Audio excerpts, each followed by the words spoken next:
Welcome to Zen Time Sleep Stories.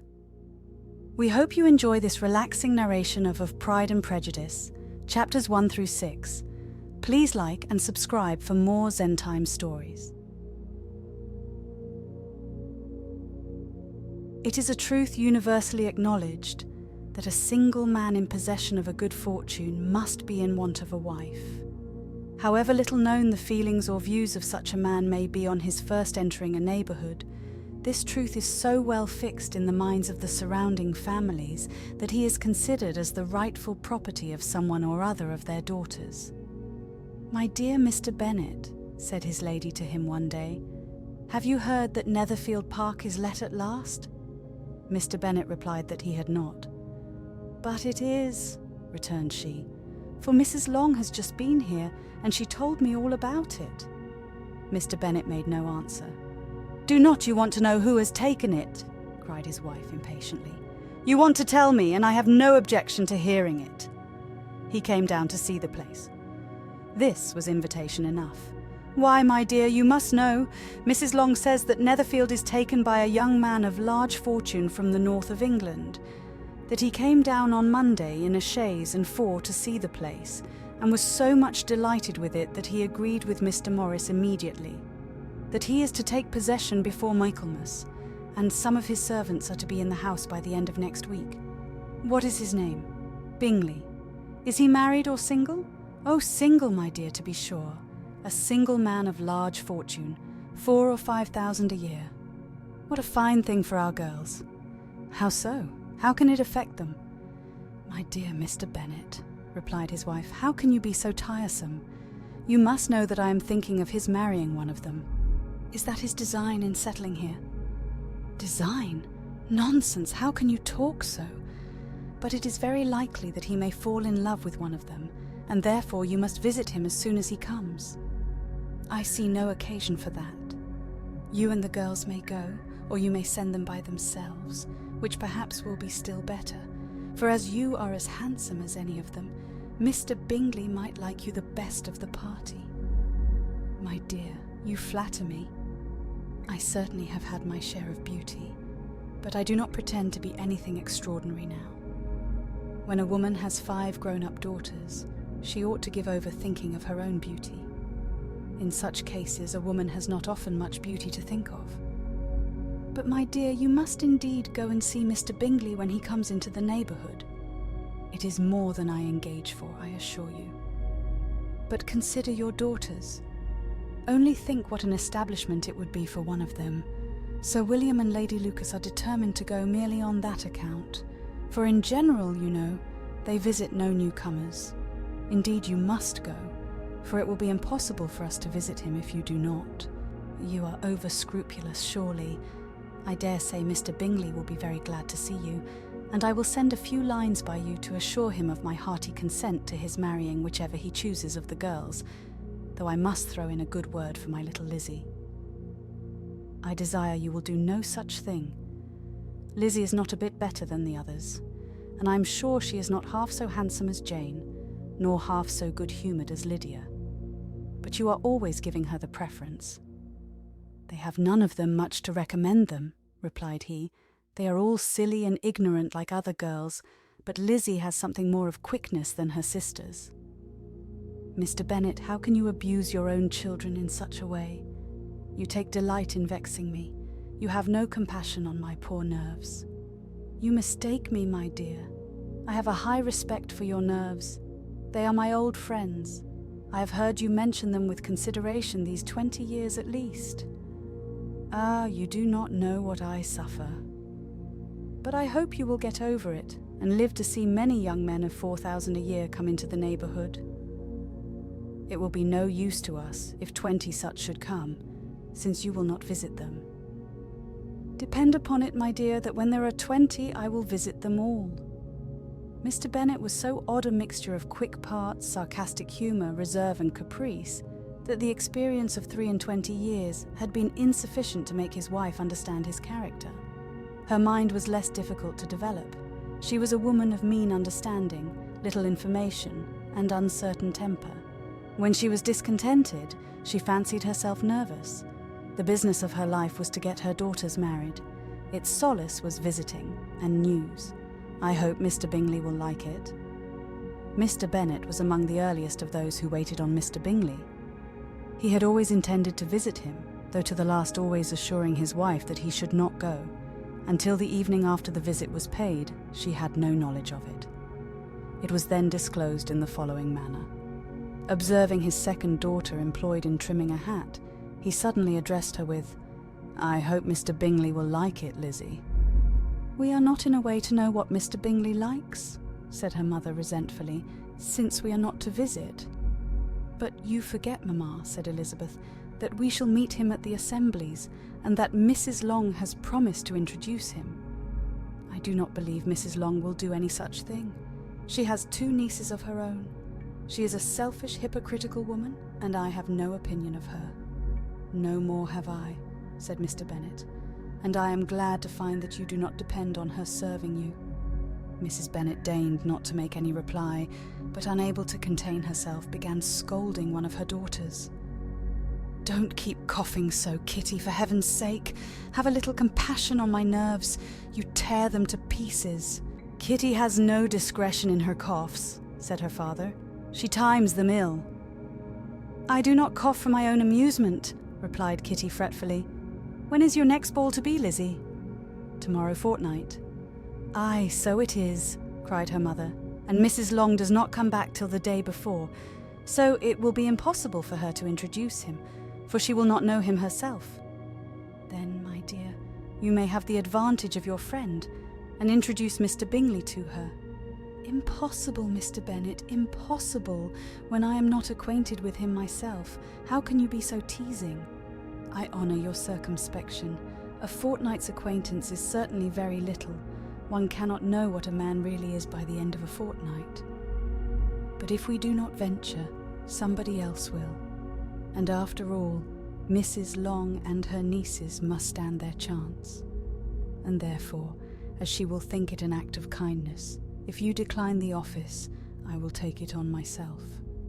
The girls stared at their father. Mrs. Bennet said only, "Nonsense, nonsense." "What can be the meaning of that emphatic exclamation?" cried he. "Do you consider the forms of introduction, and the stress that is laid on them, as nonsense? I cannot quite agree with you there. What say you, Mary? For you are a young lady of deep reflection, I know, and read great books and make extracts." Mary wished to say something very sensible, but knew not how. "While Mary is adjusting her ideas," he continued, "let us return to Mr. Bingley." "I am sick of Mr. Bingley," cried his wife. "I'm sorry to hear that, but why did you not tell me so before? If I had known as much this morning, I certainly would not have called on him.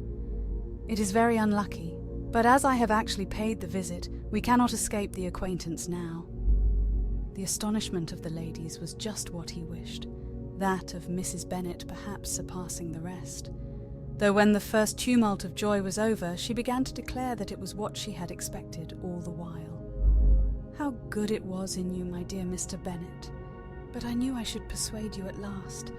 I was sure you loved your girls too well to neglect such an acquaintance. Well, how pleased I am. And it is such a good joke, too, that you should have gone this morning and never said a word about it till now." "Now, Kitty, you may cough as much as you choose," said Mr. Bennet, and as he spoke, he left the room, fatigued with the raptures of his wife. "What an excellent father you have, girls," said she when the door was shut. "I do not know how you will ever make him amends for his kindness, or me either, for that matter. At our time of life it is not so pleasant, I can tell you, to be making new acquaintances every day, but for your sakes we would do anything. Lydia, my love, though you are the youngest, I dare say Mr. Bingley will dance with you at the next ball." "Oh," said Lydia stoutly, "I am not afraid, for though I am the youngest, I am the tallest." The rest of the evening was spent in conjecturing how soon he would return Mr. Bennet's visit, and determining when they should ask him to dinner. Not all that Mrs. Bennet, however, with the assistance of her 5 daughters, could ask on the subject was sufficient to draw from her husband any satisfactory description of Mr. Bingley.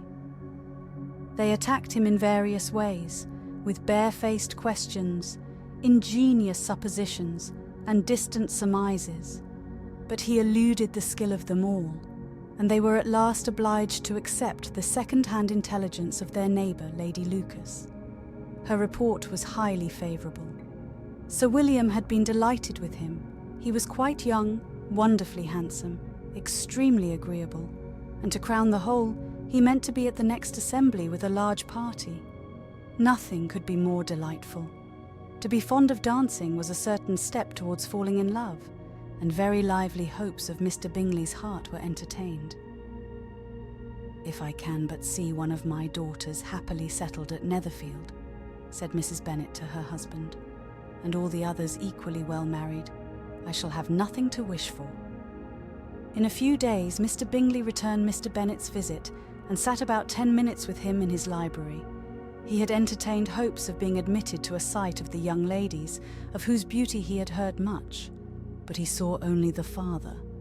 The ladies were somewhat more fortunate, for they had the advantage of ascertaining from an upper window that he wore a blue coat and rode a black horse.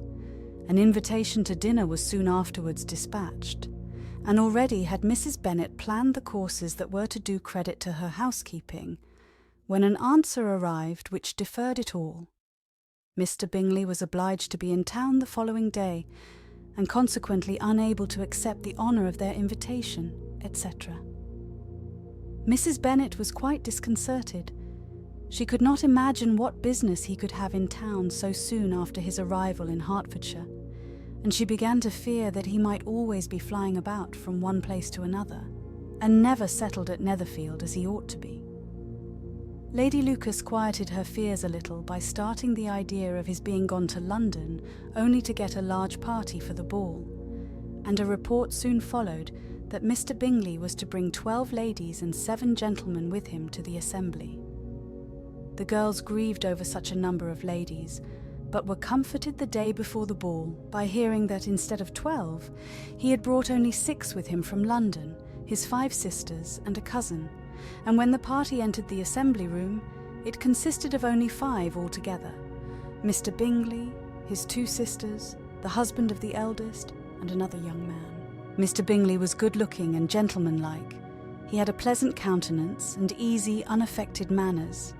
His sisters were fine women with an air of decided fashion. His brother-in-law, Mr. Hurst, merely looked the gentleman, but his friend Mr. Darcy soon drew the attention of the room by his fine, tall person, handsome features, noble mien, and the report, which was in general circulation within 5 minutes after his entrance, of his having 10,000 a year.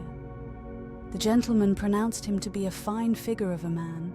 The ladies declared he was much handsomer than Mr. Bingley, and he was looked at with great admiration for about half the evening, till his manners gave a disgust which turned the tide of his popularity. For he was discovered to be proud, to be above his company, and above being pleased, and not all his large estate in Derbyshire could save him from having a most forbidding, disagreeable countenance, and being unworthy to be compared with his friend. Mr. Bingley had soon made himself acquainted with all the principal people in the room. He was lively and unreserved, danced every dance, was angry that the ball closed so early, and talked of giving one himself at Netherfield. Such amiable qualities must speak for themselves. What a contrast between him and his friend! Mr. Darcy danced only once with Mrs. Hurst, and once with Miss Bingley, declined being introduced to any other lady, and spent the rest of the evening in walking about the room, speaking occasionally to one of his own party. His character was decided. He was the proudest, most disagreeable man in the world, and everybody hoped that he would never come there again. Amongst the most violent against him was Mrs. Bennet, whose dislike of his general behaviour was sharpened into particular resentment by his having slighted one of her daughters. Elizabeth Bennet had been obliged, by the scarcity of gentlemen, to sit down for 2 dances, and during part of that time, Mr. Darcy had been standing near enough for her to overhear a conversation between him and Mr. Bingley, who came from the dance for a few minutes to press his friend to join it. "Come, Darcy," said he, "I must have you dance. I hate to see you standing about by yourself in this stupid manner. You had much better dance." "I certainly shall not. You know how I detest it, unless I am particularly acquainted with my partner. At such an assembly as this, it would be insupportable. Your sisters are engaged, and there is not another woman in the room whom it would not be a punishment to me to stand up with." "I would not be so fastidious as you are," cried Bingley, "for a kingdom. Upon my honour, I never met with so many pleasant girls in my life as I have this evening, and there are several of them, you see, uncommonly pretty." "You are dancing with the only handsome girl in the room," said Mr. Darcy, looking at the eldest Miss Bennet. "Oh, she is the most beautiful creature I ever beheld. But there is one of her sisters sitting down just behind you who is very pretty, and I dare say very agreeable. Do let me ask my partner to introduce you." "Which do you mean?" And turning round, he looked for a moment at Elizabeth, till catching her eye, he withdrew his own and coldly said, "She is tolerable, but not handsome enough to tempt me, and I am in no humour at present to give consequence to young ladies who are slighted by other men. You had better return to your partner and enjoy her smiles, for you are wasting your time with me." Mr. Bingley followed his advice. Mr. Darcy walked off, and Elizabeth remained with no very cordial feelings towards him. She told the story, however, with great spirit among her friends, for she had a lively, playful disposition, which delighted in anything ridiculous. The evening altogether passed off pleasantly to the whole family. Mrs. Bennet had seen her eldest daughter much admired by the Netherfield party. Mr. Bingley had danced with her twice, and she had been distinguished by his sisters. Jane was as much gratified by this as her mother could be, though in a quieter way. Elizabeth felt Jane's pleasure. Mary had heard herself mentioned to Miss Bingley as the most accomplished girl in the neighbourhood, and Catherine and Lydia had been fortunate enough to be never without partners, which was all that they had yet learnt to care for at a ball. They returned, therefore, in good spirits to Longbourn, the village where they lived, and of which they were the principal inhabitants. They found Mr. Bennet still up. With a book, he was regardless of time, and on the present occasion he had a good deal of curiosity as to the event of an evening which had raised such splendid expectations. He had rather hoped that all his wife's views on the stranger would be disappointed, but he soon found that he had a very different story to hear. "Oh, my dear Mr. Bennet," as she entered the room, "we have had a most delightful evening, a most excellent ball. I wish you had been there. Jane was so admired, nothing could be like it. Everybody said how well she looked, and Mr. Bingley thought her quite beautiful and danced with her twice. Only think of that, my dear, he actually danced with her twice, and she was the only creature in the room that he asked a second time. First of all, he asked Miss Lucas. I was so vexed to see him stand up with her, but, however, he did not admire her at all. Indeed, nobody can, you know, and he seemed quite struck with Jane as she was going down the dance. So he inquired who she was, and got introduced, and asked her for the two next. Then the 2/3 he danced with Miss King, and the 2/4 with Maria Lucas, and the 2/5 with Jane again, and the 2/6 with Lizzie, and the Boulanger. "If he had had any compassion for me," cried her husband impatiently, "he would not have danced half so much. For God's sake, say no more of his partners. Oh, that he had sprained his ankle in the first dance." "Oh, my dear," continued Mrs. Bennet, "I am quite delighted with him. He is so excessively handsome, and his sisters are charming women. I never in my life saw anything more elegant than their dresses. I dare say the lace upon Mrs. Hurst's gown—" Here she was interrupted again. Mr. Bennet protested against any description of finery. She was therefore obliged to seek another branch of the subject, and related, with much bitterness of spirit and some exaggeration, the shocking rudeness of Mr. Darcy. "But I can assure you," she added, "that Lizzie does not lose much by not suiting his fancy, for he is a most disagreeable, horrid man, not at all worth pleasing, so high and so conceited that there was no enduring him. He walked here and he walked there, fancying himself so very great, not handsome enough to dance with. I wish you had been there, my dear, to have given him one of your set-downs. I quite detest the man." "Which do you mean?" and turning round, he looked for a moment at Elizabeth, till, catching her eye, he withdrew his own and coldly said, "She is tolerable, but not handsome enough to tempt me, and I am in no humour at present to give consequence to young ladies who are slighted by other men. You had better return to your partner and enjoy her smiles, for you are wasting your time with me." Mr. Bingley followed his advice. Mr. Darcy walked off, and Elizabeth remained with no very cordial feelings towards him. She told the story, however, with great spirit among her friends, for she had a lively, playful disposition, which delighted in anything ridiculous. The evening altogether passed off pleasantly to the whole family. Mrs. Bennet had seen her eldest daughter much admired by the Netherfield party. Mr. Bingley had danced with her twice, and she had been distinguished by his sisters. Jane was as much gratified by this as her mother could be, though in a quieter way. Elizabeth felt Jane's pleasure.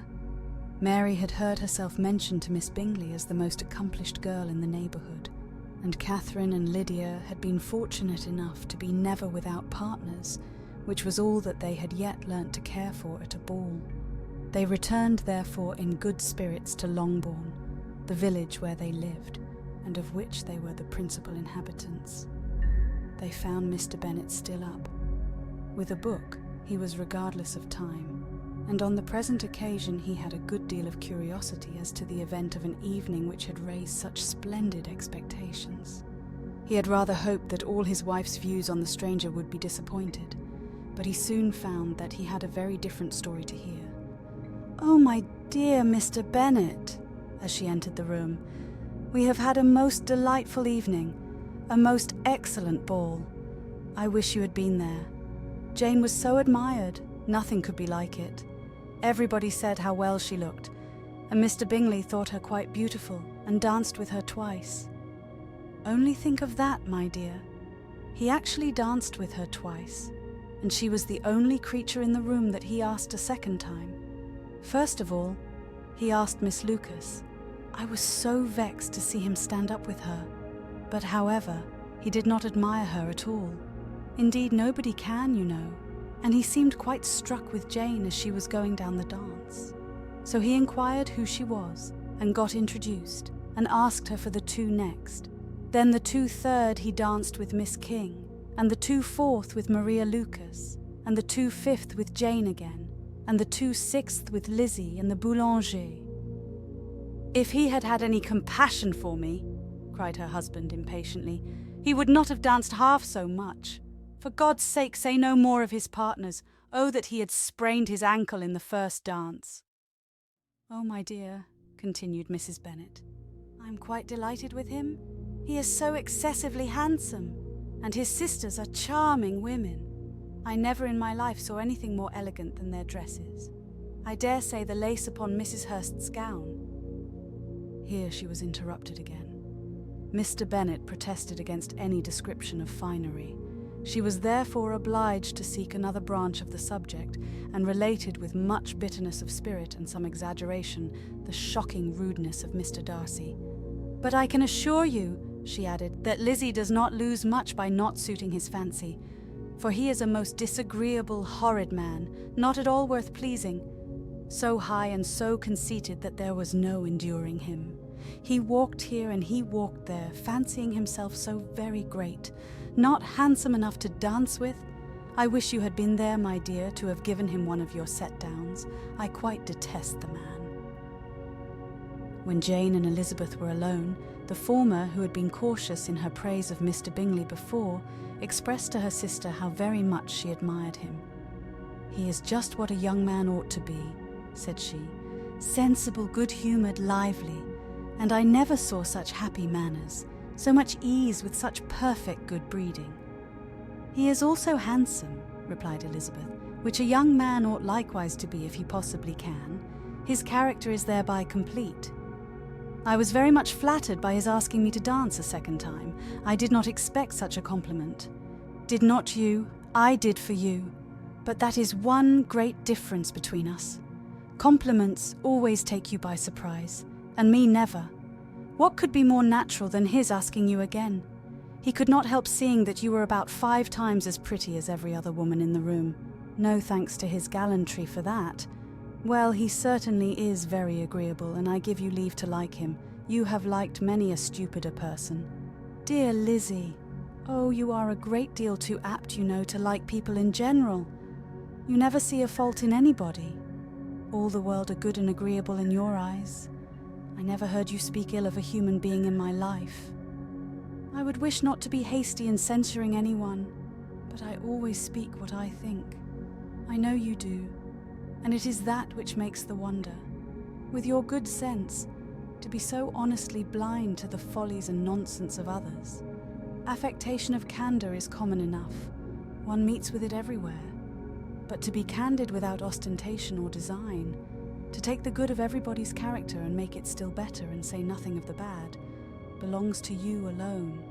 And so you like this man's sisters too, do you? Their manners are not equal to his. Certainly not at first, but they are very pleasing women when you converse with them. Miss Bingley is to live with her brother and keep his house, and I am much mistaken if we shall not find a very charming neighbour in her. Elizabeth listened in silence, but was not convinced. Their behaviour at the assembly had not been calculated to please in general, and with more quickness of observation and less pliancy of temper than her sister, and with a judgment too, unassailed by any attention to herself, she was very little disposed to approve them. They were in fact very fine ladies, not deficient in good humour when they were pleased, nor in the power of being agreeable where they chose it, but proud and conceited. They were rather handsome, had been educated in one of the first private seminaries in town, had a fortune of £20,000, were in the habit of spending more than they ought, and of associating with people of rank, and were therefore in every respect entitled to think well of themselves and meanly of others. They were of a respectable family in the north of England, a circumstance more deeply impressed on their memories than that their brother's fortune and their own had been acquired by trade. Mr. Bingley inherited property to the amount of nearly £100,000 from his father, who had intended to purchase an estate, but did not live to do it. Mr. Bingley intended it likewise and sometimes made choice of his county, but, as he was now provided with a good house and the liberty of a manor, it was doubtful to many of those who best knew the easiness of his temper, whether he might not spend the remainder of his days at Netherfield and leave the next generation to purchase. His sisters were very anxious for his having an estate of his own, but though he was now established only as a tenant, Miss Bingley was by no means unwilling to preside at his table, nor was Mrs. Hurst, who had married a man of more fashion than fortune, less disposed to consider his house as her home when it suited her. Mr. Bingley had not been of age 2 years when he was tempted, by an accidental recommendation, to look at Netherfield House. He did look at it, and into it, for half an hour, was pleased with the situation and the principal rooms, satisfied with what the owner said in its praise, and took it immediately. Between him and Darcy there was a very steady friendship, in spite of a great opposition of character. Bingley was endeared to Darcy by the easiness, openness, and ductility of his temper, though no disposition could offer a greater contrast to his own, and though with his own he never appeared dissatisfied. On the strength of Darcy's regard, Bingley had the firmest reliance, and of his judgment the highest opinion. In understanding, Darcy was the superior. Bingley was by no means deficient, but Darcy was clever. He was at the same time haughty, reserved, and fastidious, and his manners, though well-bred, were not inviting. In that respect his friend had greatly the advantage. Bingley was sure of being liked wherever he appeared. Darcy was continually giving offence. The manner in which they spoke of the Meryton Assembly was sufficiently characteristic. Bingley had never met with pleasanter people or prettier girls in his life. Everybody had been most kind and attentive to him. There had been no formality, no stiffness. He had soon felt acquainted with all the room, and as to Miss Bennet, he could not conceive an angel more beautiful. Darcy, on the contrary, had seen a collection of people in whom there was little beauty and no fashion, for none of whom he had felt the smallest interest, and from none received either attention or pleasure. Miss Bennet he acknowledged to be pretty, but she smiled too much. Mrs. Hurst and her sister allowed it to be so, but still they admired her and liked her, and pronounced her to be a sweet girl, and one whom they should not object to know more of. Miss Bennet was therefore established as a sweet girl, and their brother felt authorised by such commendation to think of her as he chose. Within a short walk of Longbourn lived a family with whom the Bennets were particularly intimate. Sir William Lucas had been formerly in trade in Meryton, where he had made a tolerable fortune and risen to the honour of knighthood by an address to the king during his mayoralty. The distinction had perhaps been felt too strongly. It had given him a disgust to his business and to his residence in a small market town, and quitting them both, he had removed with his family to a house about a mile from Meryton, denominated from that period Lucas Lodge, where he could think with pleasure of his own importance, and, unshackled by business, occupy himself solely in being civil to all the world. For though elated by his rank, it did not render him supercilious. On the contrary, he was all attention to everybody. By nature inoffensive, friendly, and obliging, his presentation at St. James's had made him courteous. Lady Lucas was a very good kind of woman, not too clever to be a valuable neighbour to Mrs. Bennet. They had several children. The eldest of them, a sensible, intelligent young woman, about 27, was Elizabeth's intimate friend. That the Miss Lucases and the Miss Bennets should meet to talk over a ball was absolutely necessary, and the morning after the assembly brought the former to Longbourn to hear and to communicate. "You began the evening well, Charlotte," said Mrs. Bennet with civil self-command to Miss Lucas. "You were Mr. Bingley's first choice." "Yes, but he seemed to like his second better." "Oh, you mean Jane, I suppose, because he danced with her twice. To be sure, that did seem as if he admired her. Indeed, I rather believe he did. I heard something about it, but I hardly know what. Something about Mr. Robinson." "Perhaps you mean what I overheard between him and Mr. Robinson. Did not I mention it to you? Mr. Robinson's asking him how he liked our Meryton assemblies, and whether he did not think there were a great many pretty women in the room, and which he thought the prettiest, and is answering immediately to the last question. Oh, the eldest Miss Bennet, beyond a doubt. There cannot be two opinions on that point." "Upon my word, well, that was very decided indeed. That does seem as if... But, however, it may all come to nothing, you know." "My overhearings were more to the purpose than yours, Eliza," said Charlotte. "Mr. Darcy is not so well worth listening to as his friend, is he? Poor Eliza, to be only just tolerable." "I beg you will not put it into Lizzie's head to be vexed by his ill treatment, for he is such a disagreeable man that it would be quite a misfortune to be liked by him. Mrs. Long told me last night that he sat close to her for half an hour without once opening his lips." "Are you quite sure, ma'am? Is not there a little mistake?" said Jane. "I certainly saw Mr. Darcy speaking to her." "Aye, because she asked him at last how he liked Netherfield, and he could not help answering her, but she said he seemed very angry at being spoke to." "Miss Bingley told me," said Jane, "that he never speaks much unless among his intimate acquaintance. With them he is remarkably agreeable." "I do not believe a word of it, my dear. If he had been so very agreeable, he would have talked to Mrs. Long. But I can guess how it was. Everybody says that he is eat up with pride, and I dare say he had heard somehow that Mrs. Long does not keep a carriage, and had to come to the ball in a hack chaise." "I do not mind his not talking to Mrs. Long," said Miss Lucas, "but I wish he had danced with Eliza." "Another time, Lizzie," said her mother. "I would not dance with him if I were you." "I believe, ma'am, I may safely promise you never to dance with him." "His pride," said Miss Lucas, "does not offend me so much as pride often does, because there is an excuse for it. One cannot wonder that so very fine a young man, with family, fortune, everything in his favour, should think highly of himself. If I may so express it, he has a right to be proud." "That is very true," replied Elizabeth, "and I could easily forgive his pride if he had not mortified mine." "Pride," observed Mary, who piqued herself upon the solidity of her reflections, is a very common failing, I believe.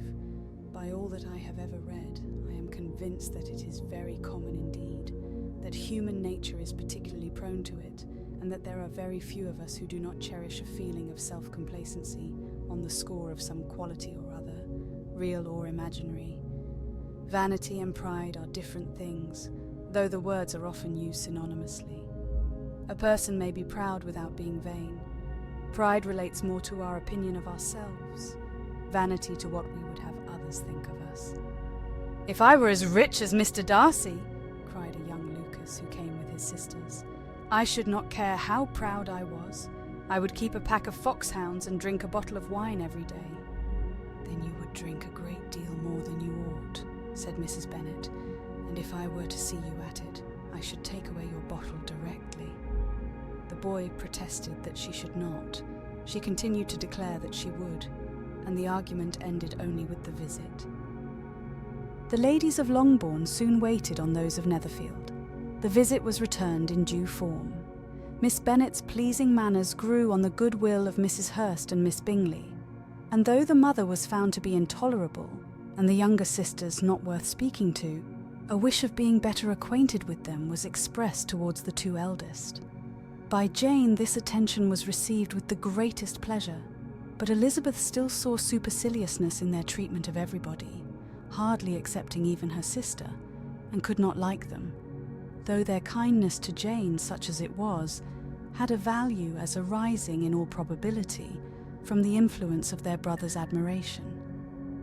It was generally evident whenever they met that he did admire her, and to her it was equally evident that Jane was yielding to the preference which she had begun to entertain for him from the first, and was in a way to be very much in love.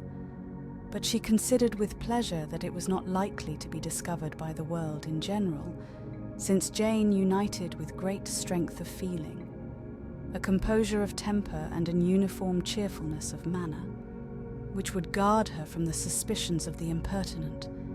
She mentioned this to her friend, Miss Lucas. "It may perhaps be pleasant," replied Charlotte, "to be able to impose on the public in such a case, but it is sometimes a disadvantage to be so very guarded. If a woman conceals her affection with the same skill from the object of it, she may lose the opportunity of fixing him, and it will then be but poor consolation to believe the world equally in the dark. There is so much of gratitude or vanity in almost every attachment that it is not safe to leave any to itself. We can all begin freely. A slight preference is natural enough, but there are very few of us who have heart enough to be really in love without encouragement. In 9 cases out of 10, a woman had better show more affection than she feels.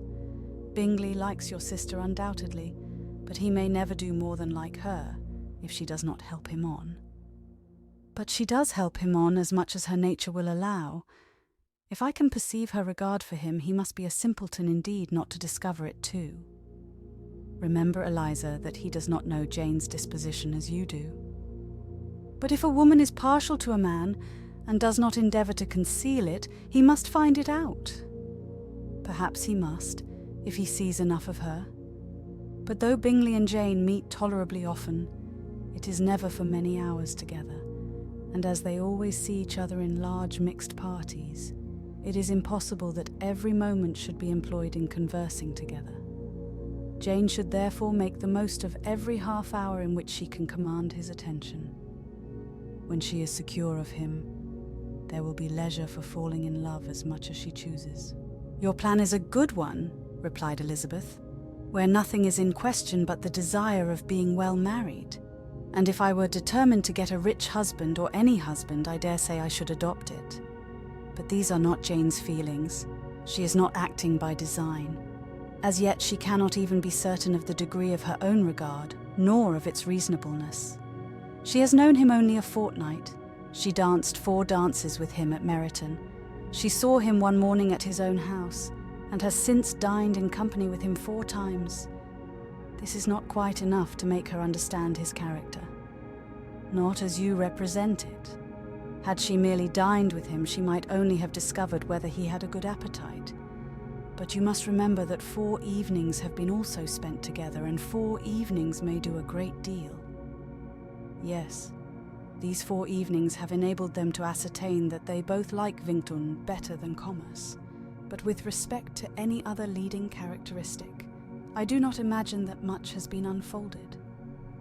Well, said Charlotte, I wish Jane success with all my heart, and if she were married to him tomorrow, I should think she had as good a chance of happiness as if she were to be studying his character for a 12-month.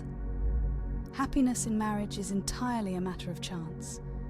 If the dispositions of the parties are ever so well known to each other, or ever so similar beforehand, it does not advance their felicity in the least.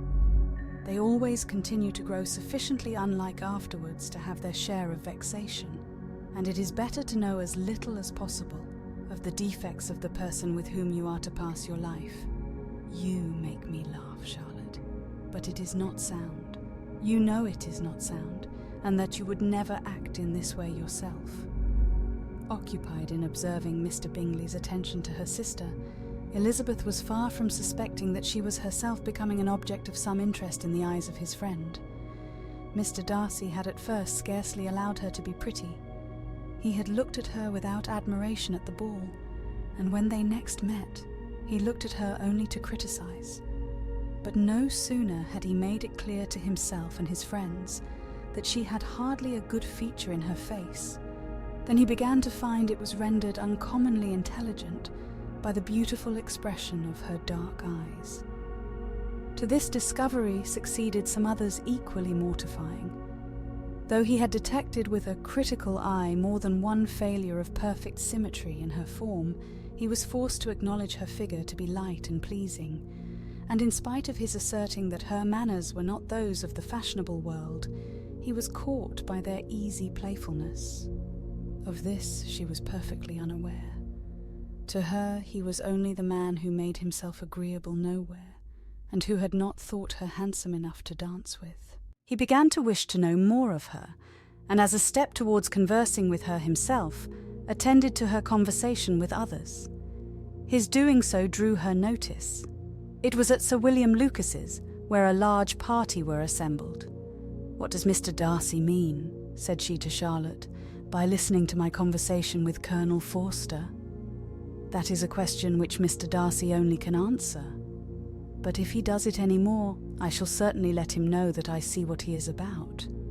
He has a very satirical eye, and if I do not begin by being impertinent myself, I shall soon grow afraid of him." On his approaching them soon afterwards, though without seeming to have any intention of speaking, Miss Lucas defied her friend to mention such a subject to him, which immediately provoking Elizabeth to do it, she turned to him and said, "Did not you think, Mr. Darcy, that I expressed myself uncommonly well just now, when I was teasing Colonel Forster to give us a ball at Meryton?" "With great energy, but it is a subject which always makes a lady energetic. You are severe on us." "It will be her turn soon to be teased," said Miss Lucas. "I am going to open the instrument, Eliza, and you know what follows. You are a very strange creature by way of a friend, always wanting me to play and sing before anybody and everybody. If my vanity had taken a musical turn, you would have been invaluable. But as it is, I would really rather not sit down before those who must be in the habit of hearing the very best performers." On Miss Lucas's persevering, however, she added, "Very well, if it must be so, it must." And gravely glancing at Mr. Darcy, "There is a very fine old saying which everybody here is of course familiar with, 'Keep your breath to cool your porridge.' And I shall keep mine to swell my song." Her performance was pleasing, though by no means capital. After a song or two, and before she could reply to the entreaties of several that she would sing again, she was eagerly succeeded at the instrument by her sister Mary, who, having, in consequence of being the only plain one in the family, worked hard for knowledge and accomplishments, was always impatient for display. Mary had neither genius nor taste, and though vanity had given her application, it had given her likewise a pedantic air and conceited manner, which would have injured a higher degree of excellence than she had reached.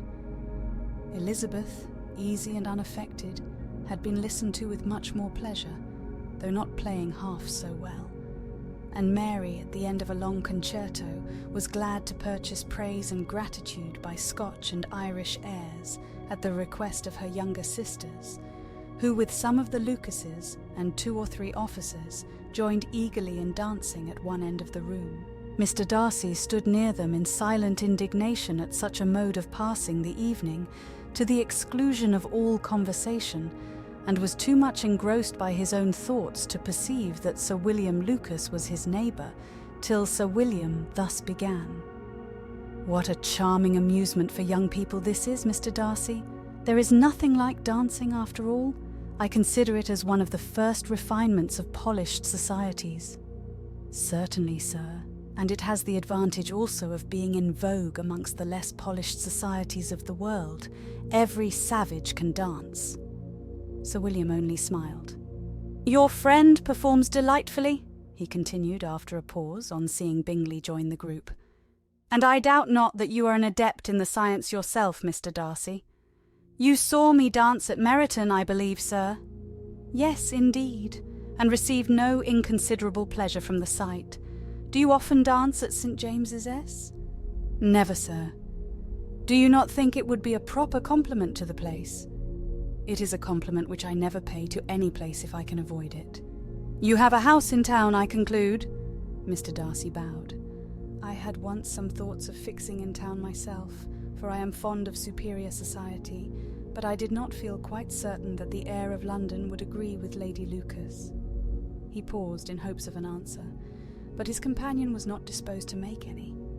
And Elizabeth at that instant moving towards them, he was struck with the notion of doing a very gallant thing, and called out to her, "My dear Miss Eliza, why are not you dancing? Mr. Darcy, you must allow me to present this young lady to you as a very desirable partner. You cannot refuse to dance, I am sure, when so much beauty is before you." And taking her hand, he would have given it to Mr. Darcy, who, though extremely surprised, was not unwilling to receive it, when she instantly drew back and said with some discomposure to Sir William, "Indeed, sir, I have not the least intention of dancing. I entreat you not to suppose that I moved this way in order to beg for a partner." Mr. Darcy, with grave propriety, requested to be allowed the honour of her hand, but in vain. Elizabeth was determined, nor did Sir William at all shake her purpose by his attempt at persuasion. "You excel so much in the dance, Miss Eliza, that it is cruel to deny me the happiness of seeing you, and though this gentleman dislikes the amusement in general, he can have no objection, I am sure, to oblige us for 1/2 hour." "Mr. Darcy is all politeness," said Elizabeth, smiling. "He is indeed, but considering the inducement, my dear Miss Eliza, we cannot wonder at his complaisance, for who would object to such a partner?" Elizabeth looked archly and turned away. Her resistance had not injured her with the gentleman, and he was thinking of her with some complacency, when thus accosted by Miss Bingley. "I can guess the subject of your reverie." "I should imagine not." "You are considering how insupportable it would be to pass many evenings in this manner, in such society, and indeed I am quite of your opinion. I was never more annoyed. The insipidity, and yet the noise, the nothingness, and yet the self-importance of all these people. What would I give to hear your strictures on them? Your conjecture is totally wrong, I assure you. My mind was more agreeably engaged. I have been meditating on the very great pleasure which a pair of fine eyes in the face of a pretty woman can bestow."